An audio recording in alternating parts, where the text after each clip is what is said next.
Maayong buntag, mga igsuon, di ako karon sa tumoy sa bungtod sa Mount Sinai.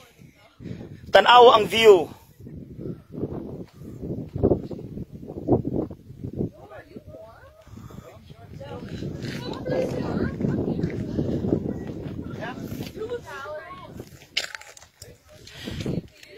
Upat ka oras ug 20 minutos among gibaklay ang lisod nga dalan pasaka dinhi.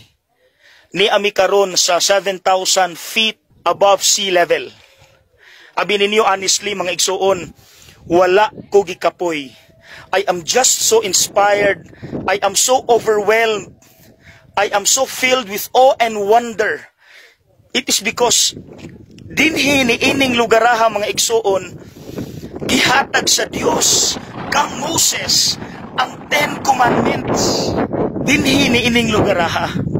So mga igsuon, simple lang akong pamalandong. Very simple. Kumusta man tuod ang atong pagpuyo sa 10 Commandments? Sa comment section sa ubos, akong ibutan ang 10 Commandments, palihog ko sa pagtanaw, check balik, kumusta man tuod ang atong pagpuyo? Asa ta nga commandment kulang pa, nga kulang ta. Abi ninyo, sa kinabuhi sa mga Israelita, bisan hangtod karon sa mga Hudiyo, kanang 10 Commandments maunay basihanan sa tanan nilang balaod. In fact, diha gisumarize ni Kristo into two commandments. Love God with all your heart, with all your soul, and love your neighbor as yourself. So mga igsuon, palihog ko sa pag-check. Kumusta man ang pagpuyo nato sa 10 Commandments? Okay? Hinaot ato ng paningkamutan nga mapuy-an kay basin nalimtan na nato na. Bisag katong giingon ni Kristo, love God with all your heart, with all your soul, with all your strength, with all your mind. Kumusta man?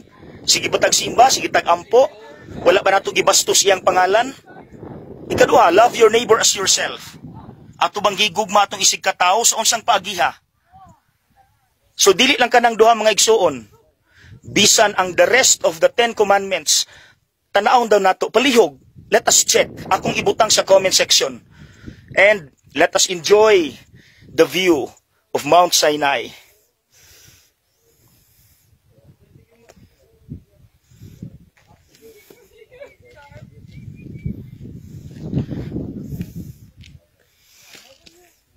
Shalom!